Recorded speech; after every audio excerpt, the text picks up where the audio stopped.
G'day friends and fans. Welcome to Dave Talk Stuff. I'm not going to shy away from politically sensitive topics just because a couple of people have a hissy fit. I'm going to continue this series. This is part 3 with 2 more to go. I think these are important topics that are, and I think one of the reasons why, and you look at society today, people aren't interested. People don't want to know. People want to bury their head. People want to think this is a perfect world, and by ignoring all the problems in it, they will just go away.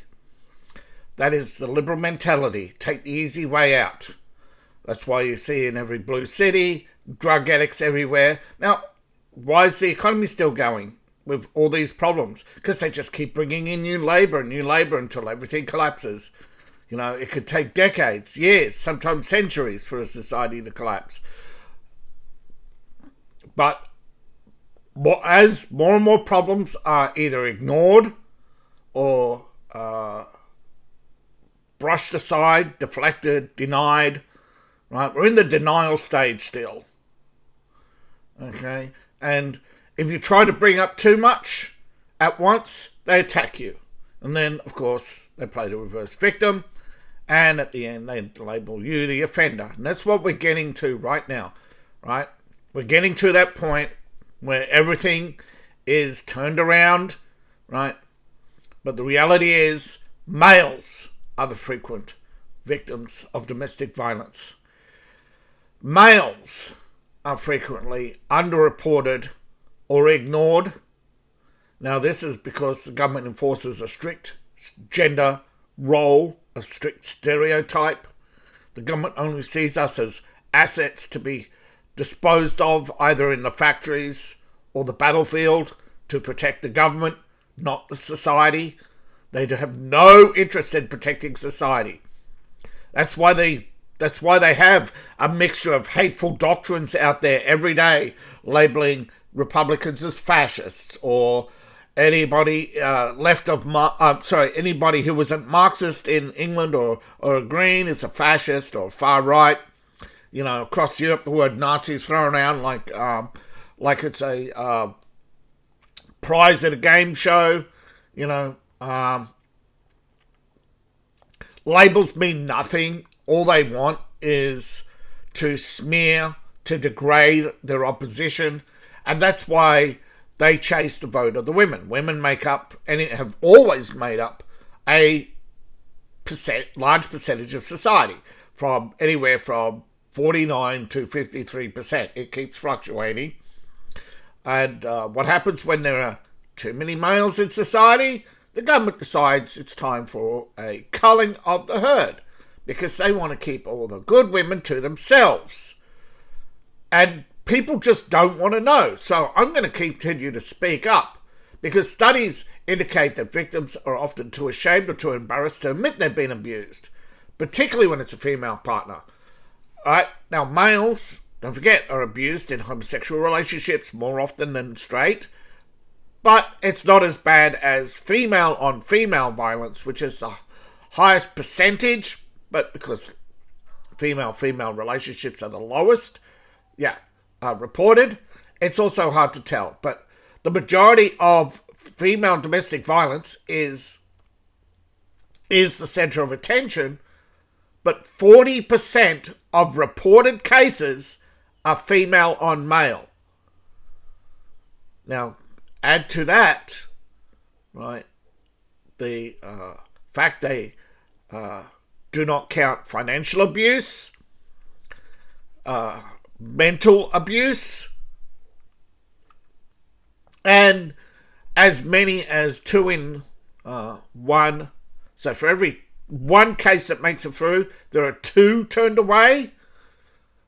So that puts the men in the majority. This is why women come up with they're underreporting and all this about women. They always reverse the victimhood. They take everything about male domestic violence and just put FE in front of every. You know, it's like Gavin Newsom's wife. I just go through and change the pronouns. Yeah. So, there you go. Right? Now, the biggest fear and the biggest reason why men take it is fear for their children, because the state won't, because of perceptions about the state. And most of the time, our perception about the state is proved right. Nobody just likes it when I talk loud about it. So I'm going to talk even louder. So, two things that stand out in male intimate partner abuse. First and foremost, male domestic victims abuse are viewed more harshly and put to more scrutiny than a female is. Believe all women, men have to prove it happened. So you can't prove psychological abuse when you don't have the education or the expertise there to explain it to you or stand there for you. So it's the lack of support from day one. But the lack of support doesn't just come from the state. Yes, male victims are often mocked, ridiculed, and laughed at by friends, family, or even the police. You're treated in court as a novelty, as a threat to the system. Counter allegations. It is well documented that male victims, when the police arrive, suddenly turn around and see a disheveled female with a black eye. Women can injure themselves so easily and rip their clothes and just go, "He raped me," and it's all over. And this is documented time after time. You look up false allegations where the predator is easily able to manipulate and make false allegations. This is where Machiavelli, all the way through society, has never trusted a conniving woman, right? Taming of the shrew, right? That's the turning point where, you can just tame her and she'll be your loyal lapdog. No, she's just using you. She's not tamed. Okay, she's a shrew to the end. It's all cope and seethe. And that's where we're in the centuries long, multiple centuries long now, denial stage. And now we're getting to the reverse victimhood stage with feminism. Proof. The majority of wars are under female leaders. Enough said. And I know you're going to point to World War II.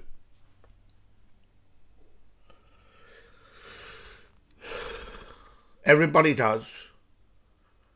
But underlying motives, studies of history, you don't count the size of the war. You look at the wars by number and years. And the years of conflict add up to more queens in power and more queens doing the killing. And you look at the hero queen who stood up to Rome, saved the people. Well, she refused alliances. She did it was her own undoing. She lost, but still, she went to war and she wanted it to be her victory. She turned away every alliance which could have defeated Rome. So there's also that. But there were lots of queens who defied Rome. And had they been in a grand alliance, it would have contained Rome to Italy.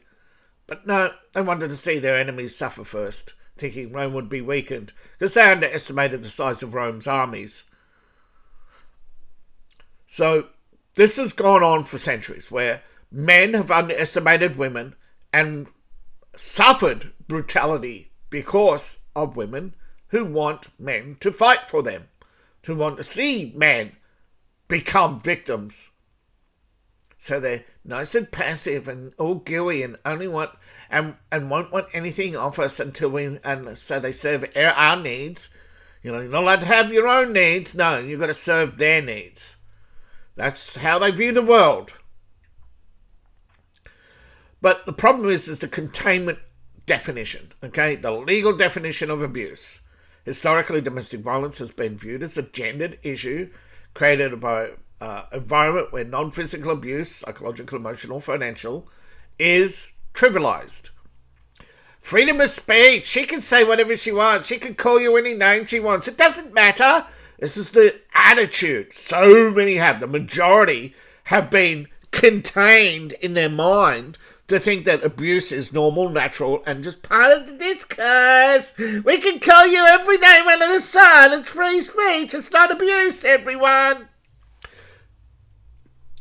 Now, not everyone is psychologically stable. Not everyone is emotionally immune, right? The people who are immune to verbal abuse are psychopaths. And that's the psychopath test. They verbally abuse each other and you just washes off a duck's back and they're suddenly your best friend. Why? Because you're a fellow psychopath. Or at least a sociopath they can use. This is the problem with society. This is why society ends up being ruled by evil people, by manipulative people who engage in psychological, emotional, and financial abuse of men in large numbers. That's how political parties weed out the weak. Abuse. It's why you go to work one day and your schoolyard bully you haven't seen for 10 years is suddenly your foreman. That's not a coincidence.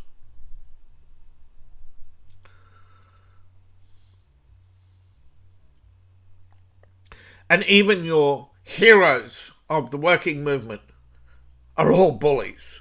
Particularly, Stalin started as a train robber. Lenin was a killer. Okay.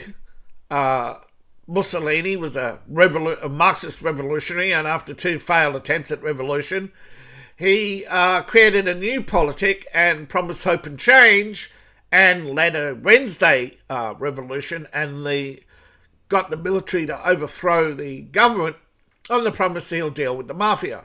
Well, he actually never got around to dealing with the mafia, other than jailing a few dons, and they created havoc in the countryside for the Italian fascists, who initially were going to stay out of World War II, but the British said, nah, we don't like you anymore.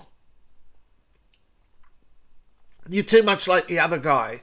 So, yeah, Italy was pushed out of the alliance. And had more countries been... if Britain wasn't so hyper-competitive and always wanting to win at any cost, there wouldn't have been a Second World War. Or even a first. Blowing up the railways in the Middle East. But it was well worth it in the end. Yeah, look around you, it's not. But the biggest problem for men, and this is the uphill battle, is services. Helplines, shelters, they're all designed for female victims. Male victims are not able to find resources. They find a bias against them and often are forced to abandon their children to the state and even forced to stay in abusive relationships because of fear of what the woman would do to the children. Now, often it's because the woman views the child as a property, and psychologically she thinks, I'm protecting the child, I'm keeping him in check, I'm suppressing his violent nature, I'm just taking care of my children and my needs. And women will double down, right, double the victimization by saying, oh, yes, you go, girl, you get him, girl, all the historical injustices. So you have double victimization by the state, your partner, and the system itself, because it's all geared towards women by a liberal, well, it's a combination of communism, Marxism, liberalism, fascism.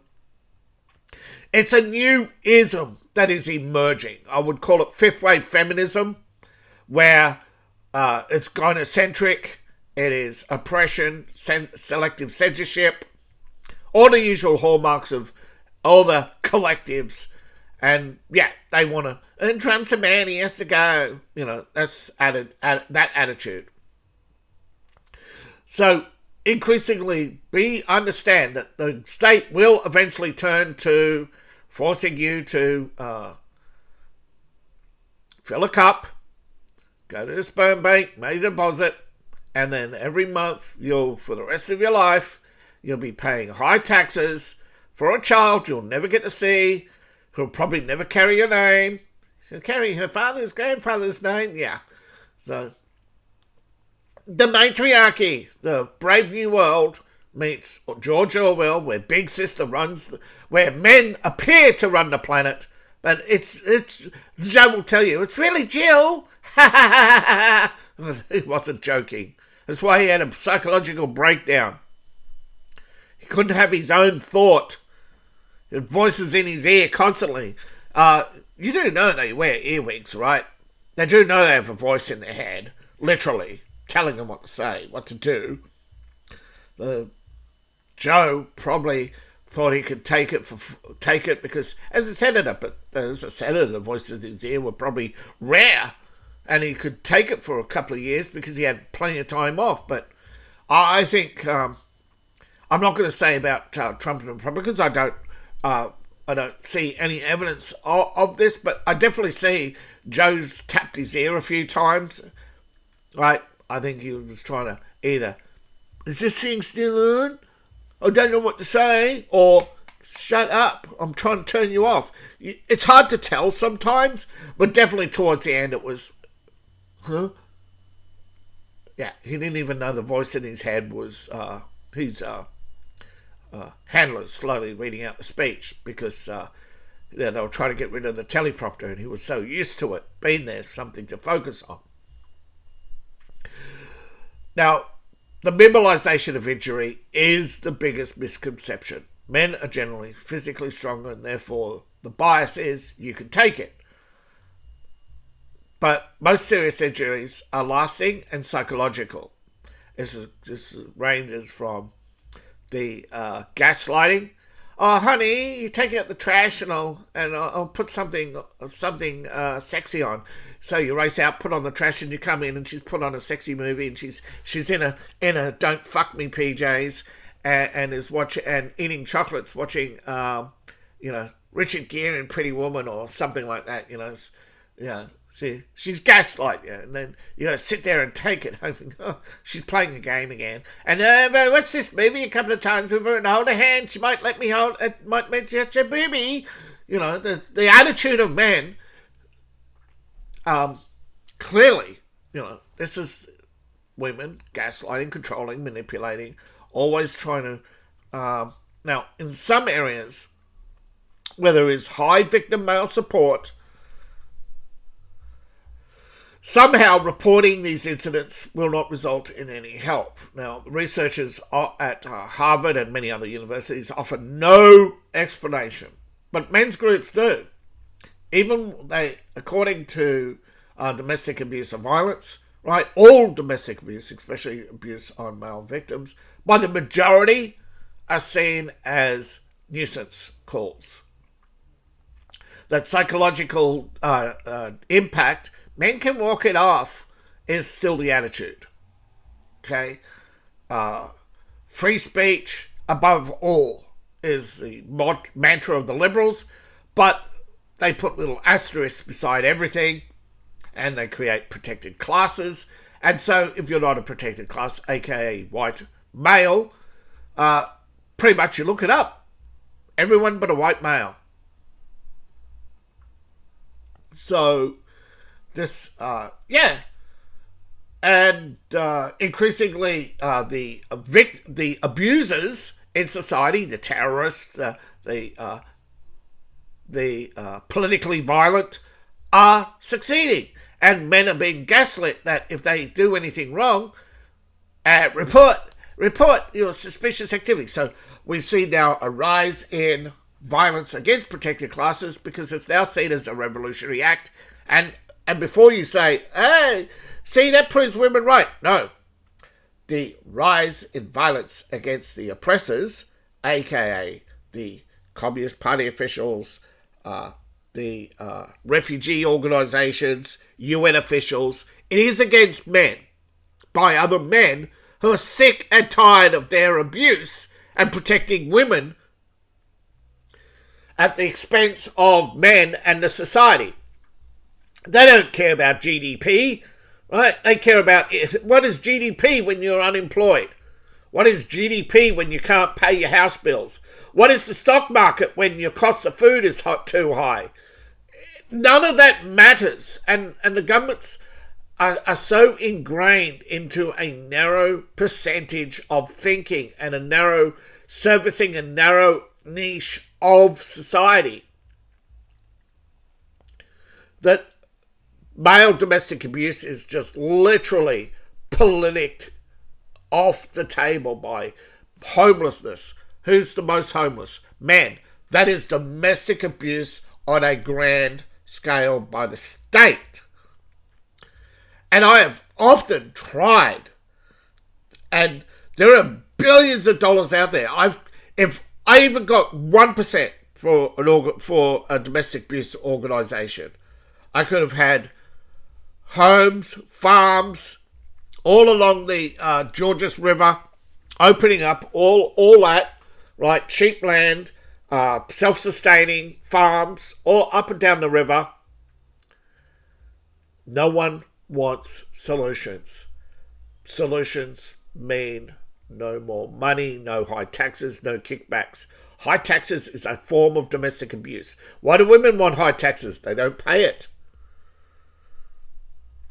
It's just to degrade. Everything the left does is to degrade society. And trying to get people to counter this narrative is an uphill battle. But one I will not shy away from, because MGTOW is freedom.